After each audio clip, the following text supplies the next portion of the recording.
제가 독합니다. 보기보다는. 마음 먹으면 끝까지 끈질기게 해냅니다. 그런데 저를 이 정권이 잘못 봤습니다. 그냥 생긴 건 부드럽고 유해 보이고 여리여리하니까 조금만 겁만 주면 그냥 바로 물러날 거라 생각을 당연히 했겠죠. 근데 저를 다루는 방법은 오히려 이러저러하니까 그냥 인간적으로 아니면 그냥 새로 정권이 출범을 해서 뭔가 이 윤석열 군킴의 정권에서 그렇게 힘을 모아서 뭔가 해보고 싶은데 양해를 해준다면 어쨌든 이런 식의 존중하면서 대화를 통해서 허심탄회하게 그런 여러 가지 어려움을 얘기를 하면서 양해를 구한다면 제가 그래요 한번 생각을 해보겠습니다 했을 수도 있어요. 근데 바로 탄압으로 바로 시작을 한 겁니다. 그리고 바로 그냥 실력으로 저를 찍어 누르려고 한 거죠. 그리고는 감사원의 특별조사국 10몇 명의 조사관들이 어느 날 갑자기 들이닥칩니다. 제가 물러나지 않으니까.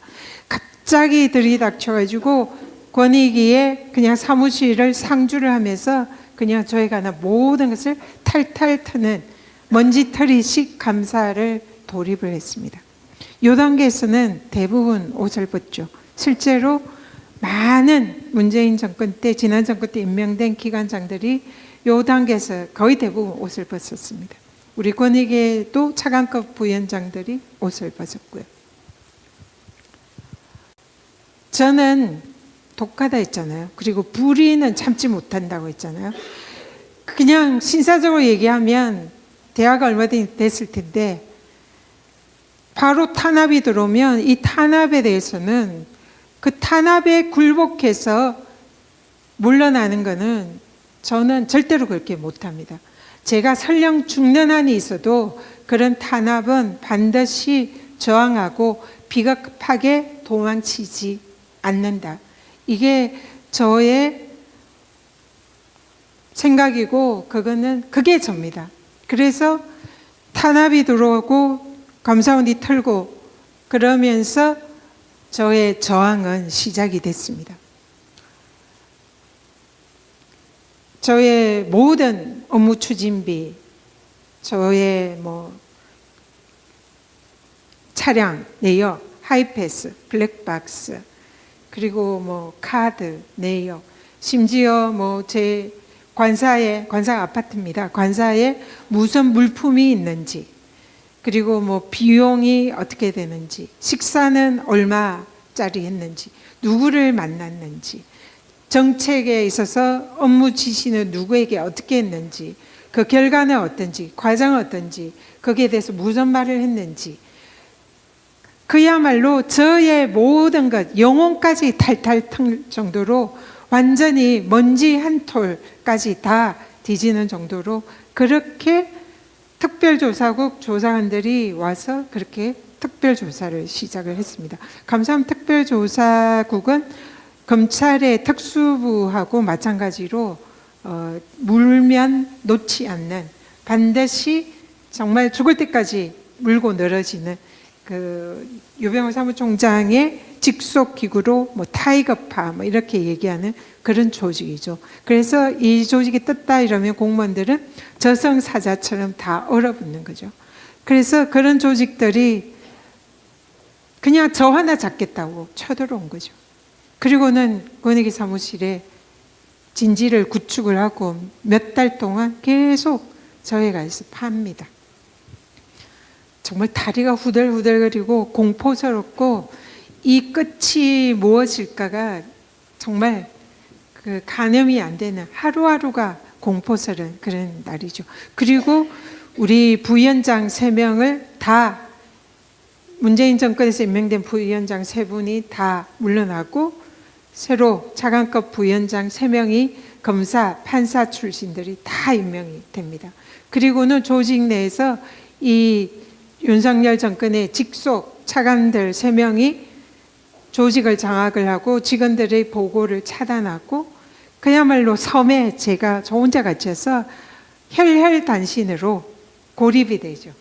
그리고는 모두가 저를 감시하고 일거수일투족을 감시하고 숨도 못 쉬는 그런 기간이 1년 동안 그렇게 보냈습니다. 중간중간 그러니까 저를 아끼거나 걱정하는 사람들이 이러다 큰일 난다. 차라리 왜 거기 있냐 물러나라. 저를 아끼는 분들이 그냥 그럼 편하게 살 텐데 왜 그거 그냥 쓸데없이 그렇게 고생을 하느냐. 그렇게 얘기를 많이 대부분 그렇게 하죠. 그리고 걱정도 엄청나게 많이 하고 이러다 구속된다. 그러다 죽으면 어떡하냐. 그런 말까지 하더라고요. 저는 실로 정말 죽음과 같은 공포를 느꼈습니다. 실제로 그런 저를 향해서 이렇게 쪼여오는 대통령부터 이 검찰 독재 국가라고 하는 이런 권력 기관을 이용하는 이런 탄압을 하는 그런 거를 그리고 국힘의 그 실세들이 다 저를 이렇게 쪼우는 그런 상황에서 그리고 보수 언론 연일 저를 파렴치한 사람으로 몰면서 그렇게 쪼아오는 이렇게 몰아치는 그 상황에서 직장에서 권익위 내무위에서는 모두 다 그 3명의 이 윤석열 정권의 금판사 출신의 부위원장들로 이렇게 완전히 에워싸져 있는 그 상황에서 밤엔 잠도 안 오고 먹을 수도 없고 안 넘어가요. 무서워서 솔직히. 그리고 걸어다니면 누군가가 뒤에서 미행하는 것 같고 항상 도청하는 것 같고 모든 게 그냥 잠도 안 오고 그냥 나날이 말라가고 머리카락이 스트레스 긴장 때문에 푹푹 빠져가지고 이러다 대머리 되겠구나 그런 생각이 들 정도로 머리털도 푹푹 빠지고 그냥 거의 공황장애 같은 그런 느낌을 계속 보냈습니다. 그래서 정신과 치료도 받고 링게도 맞고 그리고 막 진짜 이 막 긴장감에 제가 고혈압이 그 즈음에 생긴 것 같아요. 그래가지고 막 이 쓰러지는 그래서 병원 치료도 받고 정말 이러다 죽겠다는 생각이 들더라고요. 그렇지만 제가 절대로 여기는 굴복하지 않겠다. 이를 악물고 내가 그 강남에서 거기서도 나를 그렇게 홀대하고 그렇게 없는 사람 취급하는 그곳에 정말 땅바닥을 기면서 그렇게 한 사람 한 사람 악수하면서 그렇게 펑펑 울어가면서 그걸 끝내 이겨서 승리했는데 여기서 제가 이 정권이 무도하게 탄압하는데 그게 무섭다고 제가 도망치면 이거는 비겁하다. 불의에는 반드시 이겨야 된다. 절대로 지지 않겠다. 그런 생각을 하면서 끝까지 버텼습니다.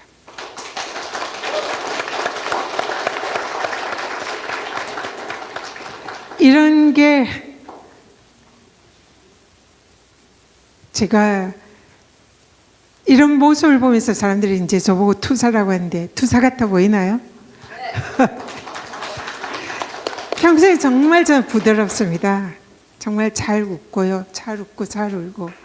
근데 이 불이다 느끼는 이런 무도한 세력에는 저는 단호하게 그리고 절대로 지지 않는 불굴의 불의를 반드시 응징하고 심판하고 대가를 치르게 한다. 이것은 당연히 그렇게 해야 되는 거다. 저는 그렇게 생각을 합니다.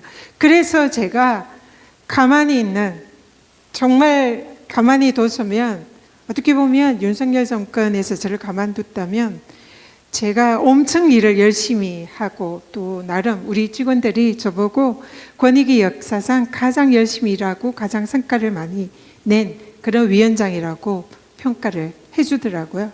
제가 성과를 내고 국민의 권익을 더 높이고 이러면 누구한테 가겠습니까? 대통령이 칭찬받을 거 아닙니까?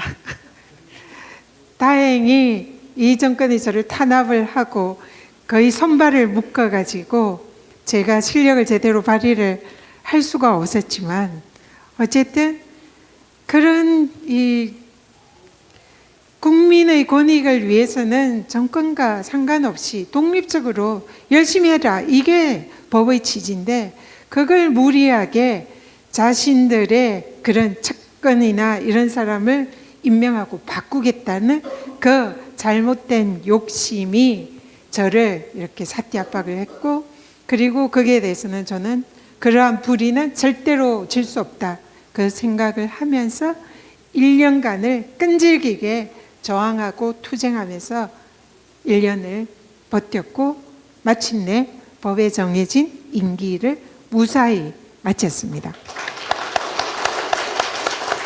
사람들이 이걸 보면서 다 이렇게 물러나고 사퇴하고, 그리고 윤석열 정권에 대해서 아무 말도 못하고 다들 겁먹어하고, 정치권도 그렇고 국회도 그런데 전현희 위원장 혼자서 싸워서 끝까지 견뎌내서 임기도 완주해서 윤석열 정권에서 처음 승리를 해서 너무 기분이 좋다, 힘이 난다, 희망이 있다, 이런 말씀들 많이 해주시더라고요. 그렇습니까? 저보고 승리를 했다라고 말씀들을 해주시는데 저는 아니다, 저는 승리를 하지 않았다. 왜냐? 법에 정해진 그 임기 당연한 거 아니냐, 임기를 마치는 게 너무나 상식이고 당연하고 그게 법치주의 아니냐, 그렇지 않습니까? 맞습니다. 그 당연한 걸 하는데 그렇게 힘들었습니다. 정말 죽는 줄 알았습니다. 그리고 그 1년 동안, 그리고 지금도 그 여지는 사실은 계속되고 있어요. 이 정권에 부역하는 또 많은 극우 보수 단체들이 저를 계속 무슨 제목 이러고는 계속 형사 고발을 합니다. 그리고 감사원도 저를 대검에 수사 요청을 했고요. 그리고 며칠 전에, 그래서 얼마 전에도 또 수사를 받고 왔습니다. 계속 집에 고발장이 날아옵니다. 그럼에도 불구하고 저는 이 정권에서 희망의 씨앗은, 제가 강남에 출마해서 그 할 때처럼 희망의 씨앗은 하나 났다. 이 무도한 정권에 원칙대로 대응하고 굴복하지 않고 단단한 마음으로 그렇게 견뎌내면 이길 수도 있구나 하는 것을 저도 느꼈고, 또 그런 모습을 보면서 우리 민주당 당원들과 지지자들 민주진영에서 그런 걸 함께 느끼고 있구나. 그래서 우리도 이길 수 있다, 이거를 저는 말씀드리고 싶어요.